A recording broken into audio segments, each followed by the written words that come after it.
Salut à tous et bienvenue ici à Legendia. C'est un parc en Pologne. Ça y est, c'est le début de notre trip avec Legendia du coup pour commencer, et ensuite demain nous serons à Energylandia.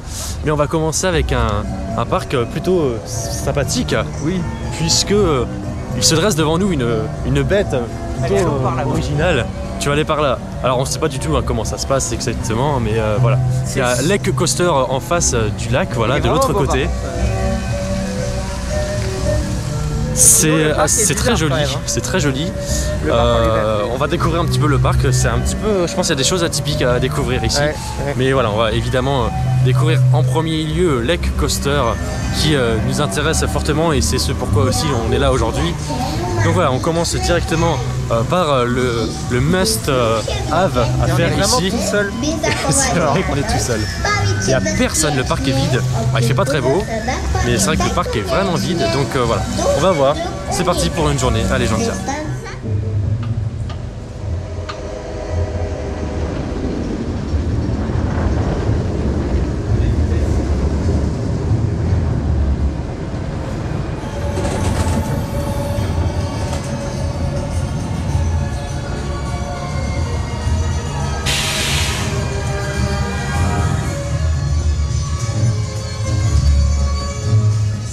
Ça.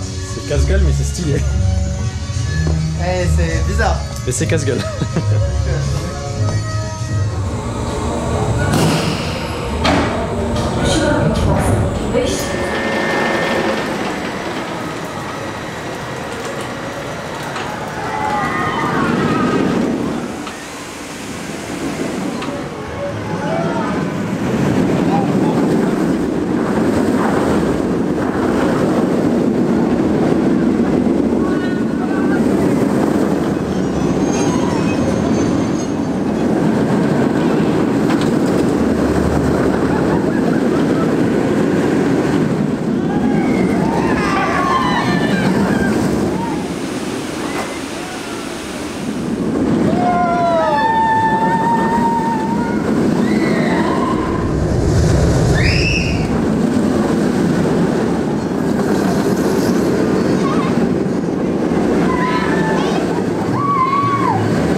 On enchaîne pour l'instant très bien la journée. C'est un parc qui est quand même assez vide. On a pu faire plusieurs fois Lake Coaster.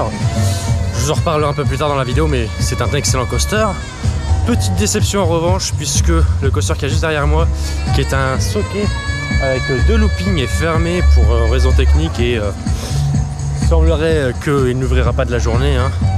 Donc on ne pourra pas faire le crédit testé. Je pense pas que ce soit un coaster exceptionnel, mais j'étais quand même curieux de tester ça, donc tant pis, c'est pas grave. Et voilà, il y a quelques petits flats assez sympas à faire, des vieux coucous comme on dit, qu'on ne retrouve pas partout, en tout cas qu'on ne retrouve plus forcément en Europe. Bref, on continue la visite.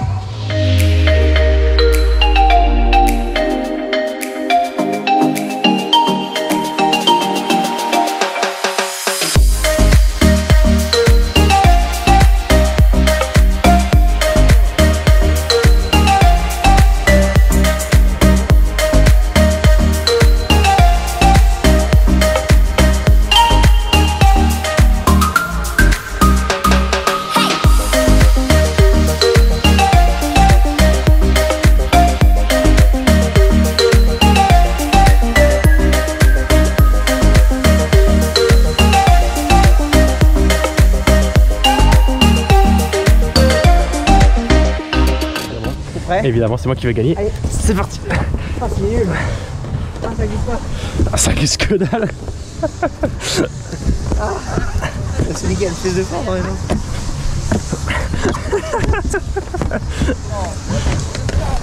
Bon, il y a quand même pas mal d'attractions qui sont, on va dire, fermées ou en cours de démontage. Là, on a un autre coaster, c'est un Pininfarina assez classique pour la famille qui doit être abandonné depuis plusieurs années parce qu'il y a des plantes qui commencent à pousser entre les rails, etc. Donc bon, ça fait 2 coasters en moins sur les 4 que compte le parc. Mais voilà, il y a un peu de tout dans ce parc. Il y a des très bonnes thématisations. Moi, je cherche le vélo. Et il y a aussi des thématisations un peu plus vieillottes. Alors on cherche le vélo. C'est une attraction qu'on a vue sur le site internet du parc où on peut monter sur un vélo et faire un looping en quelque sorte. Hein. Ouais. Clairement, hein. Enfin voilà. Et je ne sais pas où est cette attraction. On va essayer de voir si on arrive à trouver ça. C'est pas, ça serait pas dans ce coin-là. Là. Si là-bas, regarde, cyclodrome là. Cyclodrome là. Ah. C'est bon, on a trouvé. On va aller faire ça. Vas-y, essaie de choper les barres. Je te l'enchaîne ou pas? Vas-y. Ah. Ah. Essaye de me bloquer là tout en bas. Ah. Ah. Ah. Oh là là. Oui, oui, oui. Ah. Oh là là.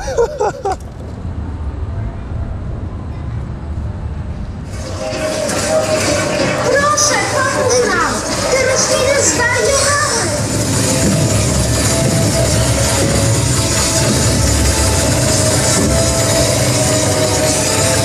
Dalej, odważnie!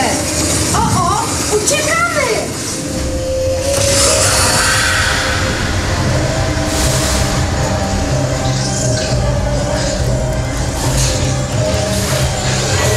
C'est génial.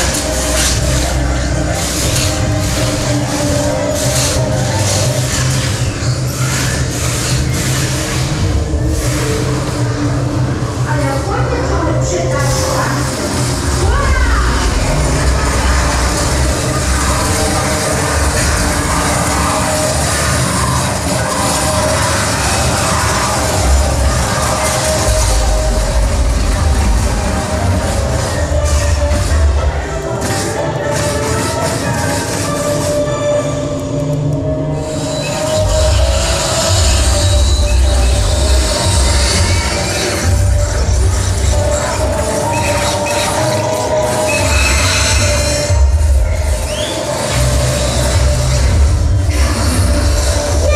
Zrobiłeś to! Zamieniłeś bazyliszka w kamień!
On a laissé passer l'orage qui était assez violent avec une forte pluie, mais ça nous a permis de pouvoir ensuite refaire le Dark Ride que j'aime vraiment beaucoup. Très grosse surprise sur ce Dark Ride qui est très qualitatif, hyper sympa. C'est un Dark Ride interactif et vraiment c'est super bien fait. Là la pluie s'est arrêtée pour le moment. Je ne sais pas combien de temps ça va durer. Ça nous a permis du coup de faire le gros flume qui s'appelle Diamond River. Alors il est plutôt sympa, bien intégré. Par contre c'est vrai que les chutes sont assez violentes, notamment au niveau du freinage à l'arrivée. C'est très court et donc c'est assez violent. faire bien attention à ce niveau-là. Et puis on a aussi fait au niveau des flats un Rainbow S que je n'avais jamais testé. C'est assez sympa, plutôt familial, mais franchement très cool à faire. Là je pense qu'il est temps maintenant de se rediriger vers Lake Coaster.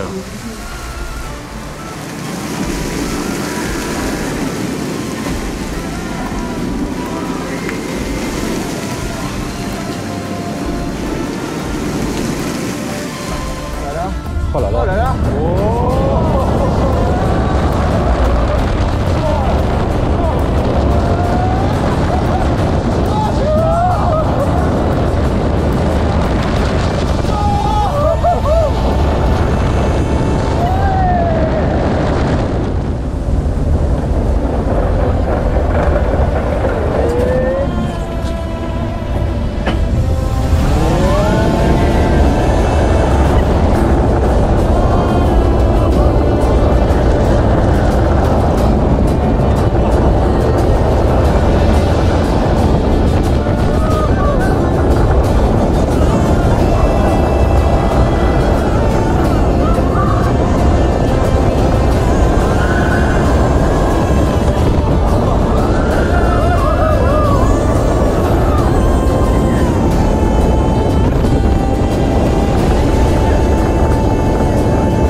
On termine cette journée sur Lake Coaster.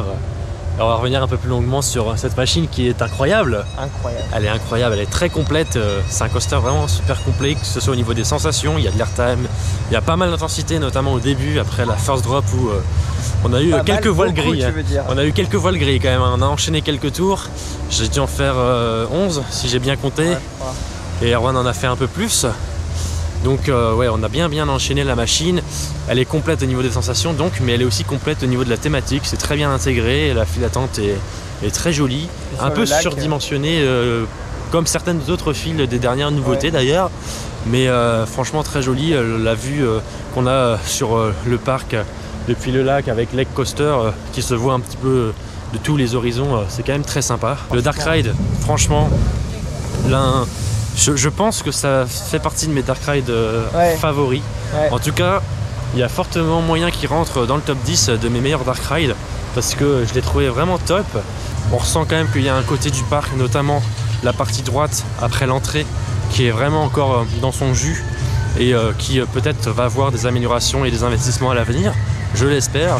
Mais on voit que voilà, le fond du parc est plus la partie gauche. Il y a une rethématisation qui est en cours, il y a des nouveaux investissements, des nouvelles attractions. Tous les nouveaux investissements, c'est ce qu'on disait, sont vachement réfléchis par rapport à Energylandia qui est pas très loin, où ça investit dans tous les sens. C'est ça, là c'est bien fait. C'est vraiment beau, quoi. Il y a vraiment une certaine cohérence thématique entre les attractions. Il y a la création de zones bien distinctes qui essayent d'être mis en place. Alors ça va prendre encore un peu de temps forcément, mais pour le moment, ouais, de ce qu'on a pu voir, c'est quand même assez bien fait. Donc voilà, c'est la fin de cette vidéo ici à Legendia. Vous l'aurez compris, demain c'est direction Energylandia, on y sera pour 2 jours. Donc à mon avis, il n'y aura pas qu'un seul vlog à Energylandia, il y aura au moins un vlog qui va se dérouler en 2 parties parce qu'il y a tellement de choses à vous montrer là-bas que ça va être très compliqué de faire ça en une seule vidéo. Ça sera à découvrir très prochainement sur la chaîne. Je vous remercie d'être de plus en plus nombreux. Allez voir aussi la vidéo de CoasterTube, mais j'imagine que vous êtes tous abonnés à sa chaîne parce que c'est quelqu'un qui fait des vidéos de qualité, n'est-ce pas? Oh là là. On se donne rendez-vous très vite pour les vidéos à Energylandia. Salut!